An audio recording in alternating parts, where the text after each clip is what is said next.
Hey everybody, welcome to this video. I'm going to give you a bit of an overview of the work that I do. I know a lot of people read a lot of my posts and are very interested in the work that I do, but don't necessarily understand the process and understand the logic behind it. And I thought I'd just give you just a bit of a brief video and just take you through and give you a bit of an outline of the process that I take and why I take it. You know, the work that I do is very unique. There are not many people in the world that do the work that I do the way that I do it. And when I say the work that I do in the way that I do it, you know, I look at everything. I look at everything. I look at, as you know, part of the work that I do, part of the testing that I do is looking at the blood, looking at the, you know, how the body's responding to what's going on in the body. And also, obviously, I look at the, you know, we have within our bodies, we have, if you like, a healing machine, which is made up of a number of mechanisms, and much of my focus is on rebalancing these mechanisms. All right, just like if you were to think about a car engine. Okay, you lift up the bonnet of a car, and we have an engine. We know we have that engine. We feed it fuel, and it converts that fuel into mechanical energy and actually moves the car. It works. But if you were to look at that engine, it's not just one thing.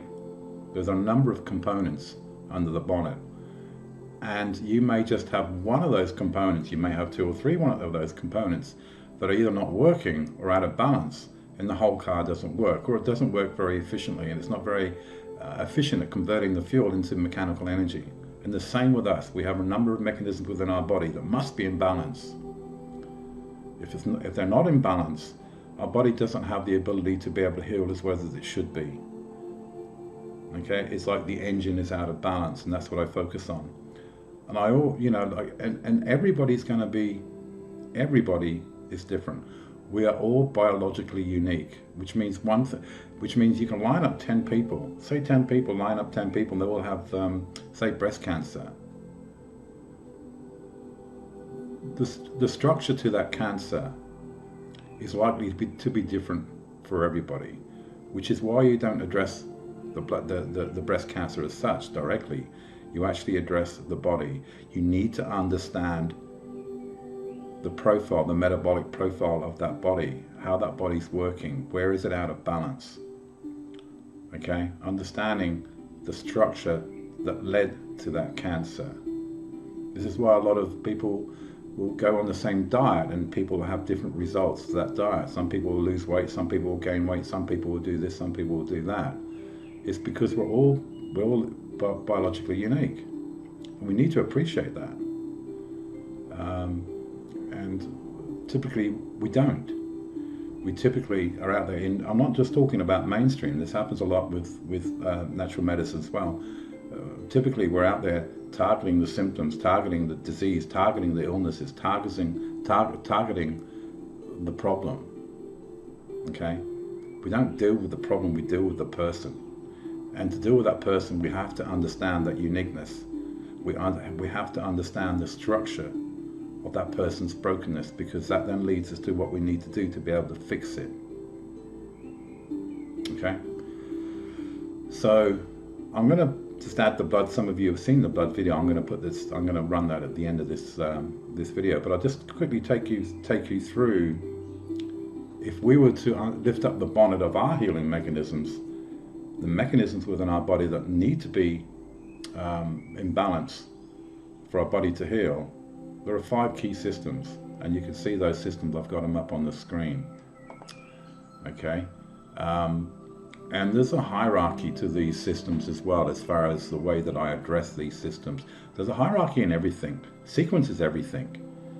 Okay, having an idea of what to do to try and heal somebody, what somebody needs, is one thing. Knowing the sequence in which to do it is where the magic lays. Okay, we need to be careful that we're not trying to address the body at this level when we've got this level that's out of balance. Okay, and when we start to get these systems that I'm going to talk about here into balance, it's absolutely amazing what the body can do in regards to its ability to heal. It's almost like magic, but it's not magic. This is how we work. Okay, healing doesn't need to be complex. Okay, it's made to be complex. It's made to, we have a lot of fear about healing, a lot of fear about all these symptoms and problems and stuff like that. But a lot of that is just commercially driven because there's money to be made with sick people. But in reality, as long as we have the right environment, and these mechanisms are what we're talking about when we're talking about the environment, these mechanisms being in balance, health will be maintained and be optimized. Healing will happen. We don't need to think too much about it. That's the body's job. The body will do the magic. There's no way that we can actually go into the body and replicate those healing processes. It's impossible. We don't even understand them all. Okay, there's no way we can get in and do that, no matter what anybody says. That's absolute nonsense. It's a very complex process. But we don't need to know that. That's what the body knows. The body has this enormous intelligence it's tapped into. It knows what to do. We don't need to try and replicate that. But what we do need to do is give it the environment that it needs to be able to do what it needs to do. And if you do, you can sit back and relax and watch the body do its magic. Be it healing, optimizing health, or actually, preventing illness and disease to manifest. Okay, all diseases, they don't just happen overnight. There's a process leading to them getting to a point where you're mindful of them. You've been diagnosed with these issues, but if you were to look close enough and you were to look far enough back, you would have picked up these clues way in advance and had a chance to turn them around. And then these things never happen. Okay, we live in a world where we're focused on a cure as opposed to prevention, and we really need to start focusing on prevention. And to do that, we must have our healing machine in balance. Okay, so if we have a look at this this slide here, you can see they're numbered 1, 2, 3, 4, 5. These are the 5 mechanisms, control mechanisms. When I say control mechanisms, these act like these are dualistic. Okay, think about a thermostat.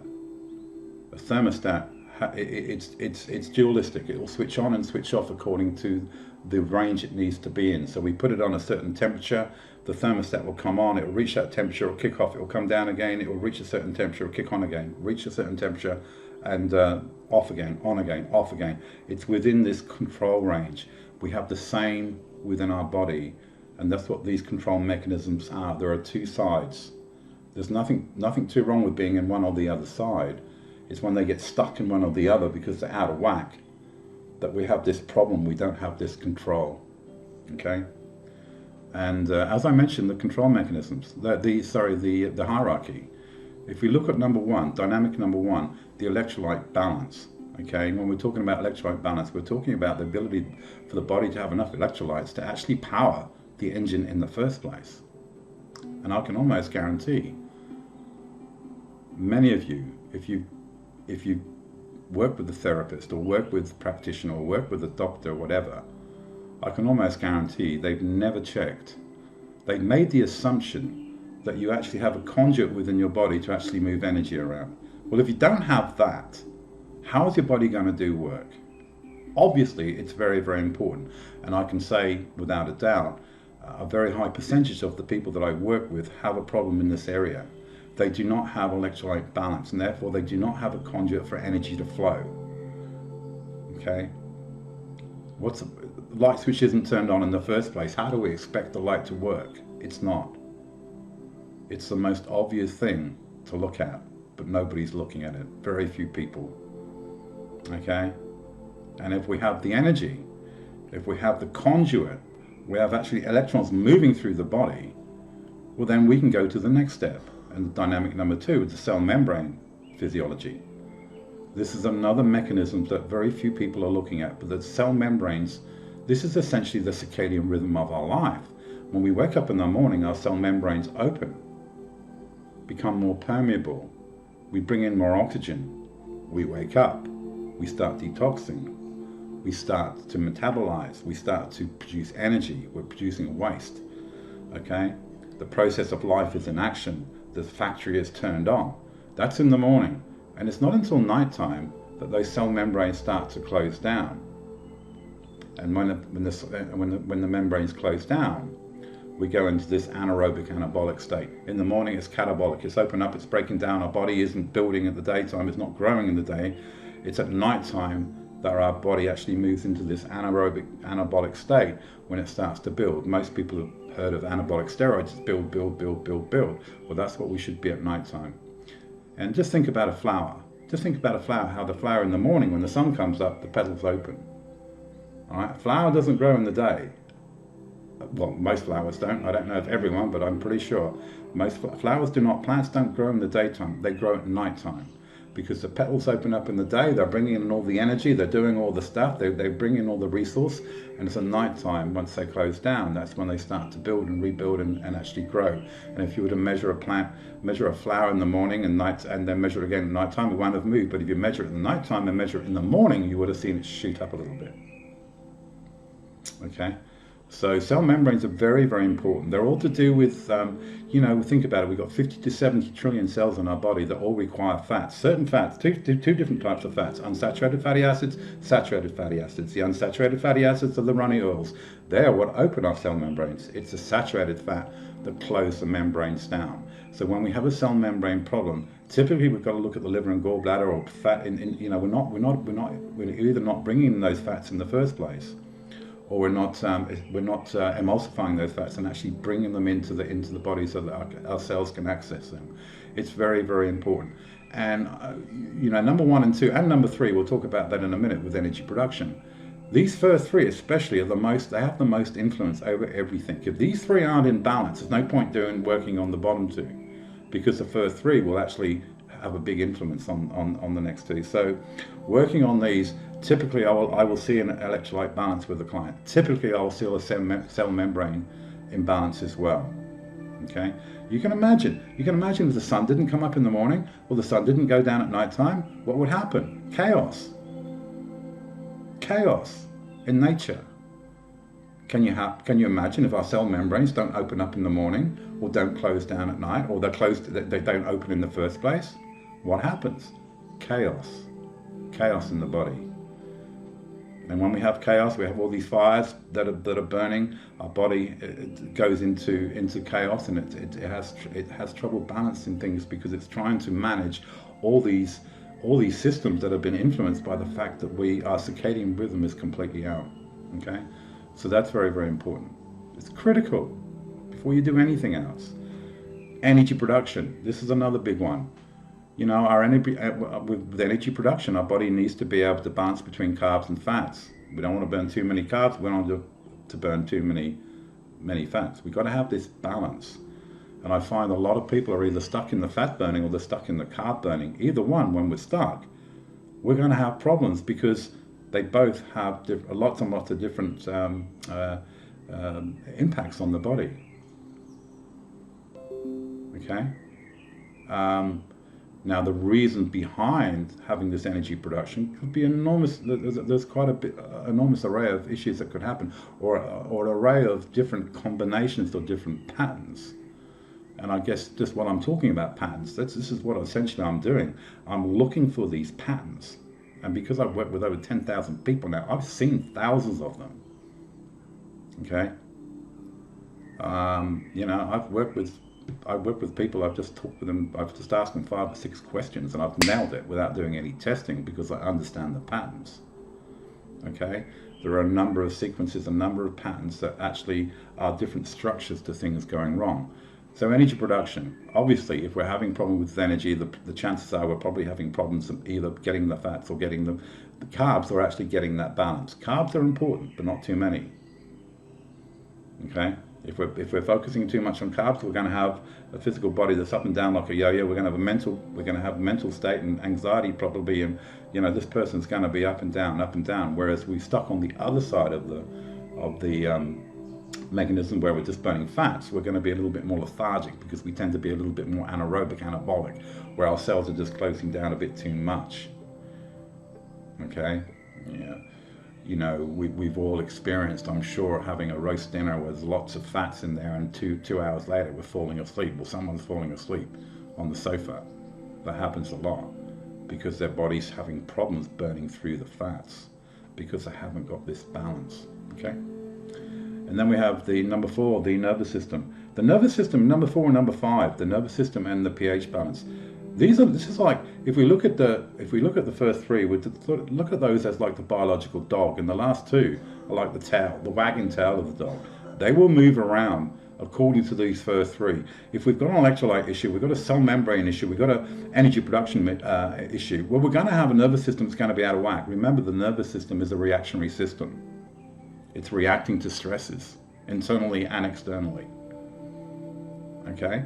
So is there any point when you're working with someone, they go, oh, I've got a nervous system problem, or I've got anxiety, or blah, blah, blah. Is it worth just going in and trying to address that without making sure you have these underlying other systems in balance? Because this is the reason why you have these issues in the first place. Okay? And you'll just be running around in circles. And with the dynamic pH balance as well. When I talk about dynamic pH balance, I'm talking about understanding the pHs of the blood, understanding of the pHs of the material around the flow around the cells, the pHs of the digestive tract, pHs of everything. And we do that by looking at saliva pHs, looking at urine pHs, and looking at a number of other markers to be able to help determine where the body is. Okay, we've got to remember, I talk about this a lot, acid alkaline balance. There's a lot of misinformation out there about this. Okay, we do not live in an acidic, we do not have an over acidic epidemic. If anything, we have an over alkaline epidemic, because we have this belief that just because our blood requires to be a little bit alkaline, the more alkalinity we'll try and alkalize our body, the better. It's not true. It's absolutely not true. Okay? Too alkaline, too acid, and we're dead. Okay? So those are the 5 systems that I analyze. Okay? And I'm looking for numbers. There is a perfect formula to health, and I use that as the basis of everything I do. I'm looking for ranges. Within each one of these, I'm looking for ranges. And to understand and interpret where the body is in these, I ask a lot of questions. We do a lot of self-testing. I want to know what your pHs are, your blood pressures are, your breath rates are, your pulse rates are, all these, the number of your sugar readings are. A lot of self-tests, which is part of the testing that I do, the stuff you can do at home, and also an extensive questionnaire. And then I build the profile. And if we go to the next page, to just give you a bit of an example, this is a profile or imbalance sheet, if you like, that I actually use to be able to determine, well, we've looked at the bloods and we've seen some stuff, we've seen some oxidative stress, we've seen some mineral issues, we've seen some digestive issues. The question is, what is causing that? All right? I'm not into making assumptions. If I make an assumption, I test it. There are so many assumptions made up out there. What does the book say? Oh, the book says if you've got this, do this. Hey, hang on, are we looking at the person or are we just looking at the book? 2 different things. The book is wrong. The person is right. So you need to understand that person, okay? And if you can see. You don't need to read the detail. You won't need to see the detail. But with my self-testing and the questionnaires that I do, I actually have this profile automatically built for me. And each one of these red markers is a marker. Within that you can see there's 2 sides. There's 1, 2, 3, 4, 5, and then you've got digestion down the bottom. Each one of these control mechanisms have the 2 sides. Remember, switch on, switch off, switch on, switch on. That's okay. But when we get stuck in one or the other, that's when it can give me some indication as to, whoa, we need to focus on that area. We have some clues as to specifically what we need to do. If you don't have that, you're going to struggle. You're going to be going blindly. You're going to be going round and round in circles. And I'm sure many of you have done that. Okay? You can see this one, but you can see with this person. We've got red come up here. We've got electrolyte deficiency. We have anabolic. We have fat burning. We have digestive challenges. Everybody I work with have digestive issues. Everybody I work with has liver challenges. All right? Most are going to have bile issues. Liver, bile, pancreas, stomach, acid, digestion. It's going to be with everybody. Okay? Digestive issues. Everybody's got digestive issues that are sick. I can guarantee you. All right? And it's these digestive issues which then start to push everything out of balance. And over time, it's not just about fixing digestion. You have to get these other things into balance. Otherwise, it's going to it's going to take you forever to fix. But you know, look at this person here. Electrolyte deficiency. We've got electrolyte deficiency marker up here. Okay? Do you think it's very important to be able to understand why that person hasn't got the electrolytes? It's not just a matter of fact that the person isn't taking the electrolytes. The person isn't assimilating those electrolytes. Why? Maybe digestion. Maybe the digestive chemistry, the pHs are incorrect, so we're not actually assimilating the minerals that we're breaking down. Maybe we have cell membranes that are out of balance, and we're not actually getting those minerals into where we should get them, and those electrolytes. So it's like each step of the way, you know, looking at the bloods, looking at these numbers, looking at the questionnaire, gives me some clues so that I'm a lot more focused and a lot more specific on what needs to be done. You can see anabolic here, this, the next box here, it's a little bit too anabolic here, this person. Anabolic is very, very important. This is when membranes are close to, are not permeable enough. Every cancer tumor is anabolic or anaerobic in nature. Anaerobic means without oxygen. If we don't have oxygen, we don't have energy. For a number of reasons, which I'm not going to explain here. And this person also fat burning, you can see, gives that person a little bit you know, we've got both sides here. Both sides have got red markers that may be out of balance. Okay, so we looked at the first three, and then we've got the nervous system and the pH balance, as I said just now. Remember, these will move around according to these first three. Okay, and then we have digestion, which basically sits above everything. And it's extremely rare for me to come across a client that doesn't have digestive issues. Even if I don't see them, they're going to be there. And that's the thing with this process. It's not just about looking at the bloods, it's not just about looking at the numbers, not just about looking at the questionnaire, it's also about talking to the client and having a consult. And as I go through a consult, because out of this imbalance, this is the imbalance that gives me the direction as to the supplementation, the protocol, diet and supplementation, the lifestyle changes that person needs to be able to correct and get these markers out of balance so that we can actually remove these red boxes. Yeah, and sometimes when I'm doing a consult, I'll learn a little bit more about the client, and we'll start to go like, okay, maybe, because some of these numbers don't make sense. Remember, I've seen these patterns. I've done this so many times. I've done these thousands of times that I'm very aware when I'm actually entering in the numbers, when I'm actually building this profile. I don't automate anything. I automate this profile because it picks up the numbers that I'm actually putting in somewhere else on the spreadsheet.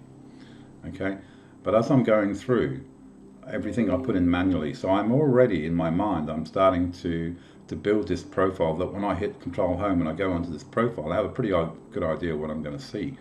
And if there are numbers that are coming up that don't make sense, and that happens sometimes, right? Everything's not perfect. We're not going to see everything all the time. But the thing is, because I've done this so many times and I'm so aware of the many different profiles and I understand them all off by heart, when I see numbers that don't make sense, that's when I dig a little bit deeper with the client when I'm doing the consult, and we may make some adjustments on the protocol. Okay, and when we're talking about the protocol, I'm not just talking about, oh, take some digestive enzymes, take some HCl, or take this or take that. It's very, very important to understand, because I'm not just measuring the metabolic profile, I'm measuring the flow within the body, I'm measuring electrical flow, I'm getting an idea for the ratio of anions to cations, which is all about that's the process of life. It's all about having the right mix of anions and cations so that we have actually energy flow. Okay. Now, if we're overly anionic or overly cationic, do you think it's very important that when we're actually recommending supplements, that we understand the ionic charge of that supplement? You can have magnesium glycinate, magnesium oxide, magnesium chloride, magnesium taurate, magnesium this, magnesium that. They all come with different charges. And if you don't understand what these charges are, you're likely going to be compromising the process, supplementation process. Okay, there's no point adding in loads of more cations when the body is over-cationic. There's no point adding too many anions if the body is over-anionic. Okay, so we're not just dealing with the metabolic side and the biochemistry side of things, but also the bioelectricity is very, very important. Okay, because if we don't have that flow, these things can't happen. And this is what's happening with a lot of people. I know. You know, people don't come to me just for a checkup. People come to me because they're very, very stuck. And often they've been working for 10, 15 years and spent an enormous amount of money. And I'll within 3 minutes of talking to them, I've hit them up with a few questions that they've never been asked before, but they're fundamental to a body that's working. Okay? Okay? There's no point taking a broken down car to a different fuel station and thinking we're going to add a different type of fuel in there, it's actually going to work.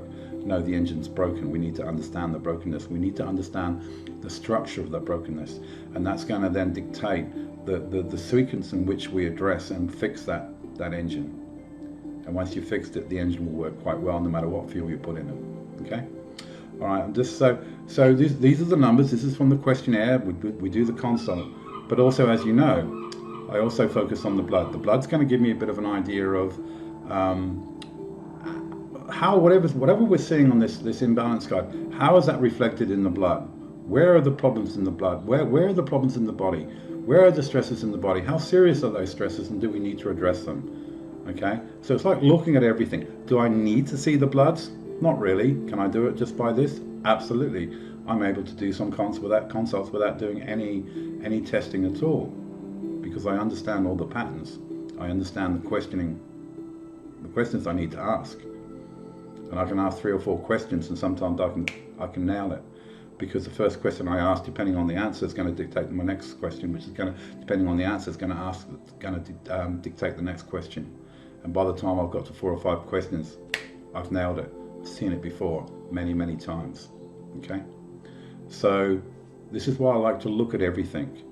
Okay, look at the blood, look at the client, look at the numbers, look at the biochemistry, look at the blood, look at the client, look at the biochemistry, and you've got to look at all these things. If you don't, it's like throwing darts into a dartboard blindfolded. Sometimes you'll get it right and think, wow, I discovered the cure, blah, blah.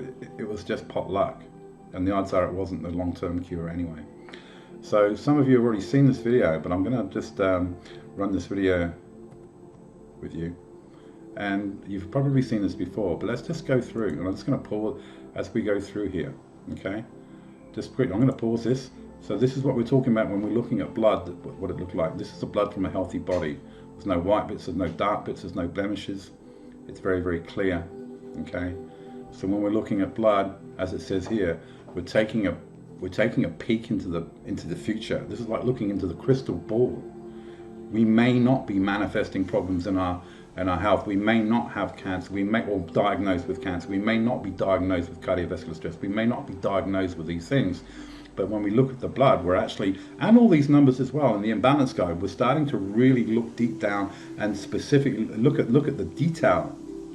Look at the markers that are out of balance will lead to these issues, and give us the opportunity to correct that so these issues don't manifest. Okay.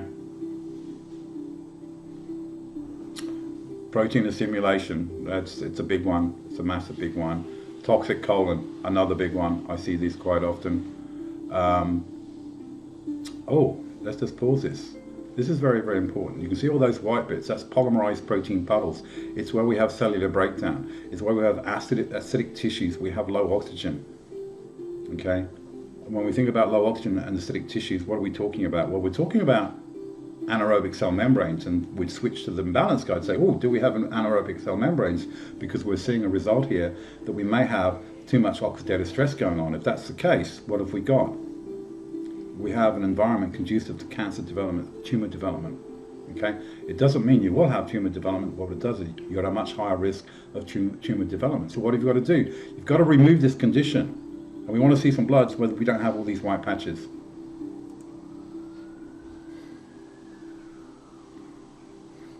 This is quite a big one too. You can see all this. This is what we call like bicycle spokes.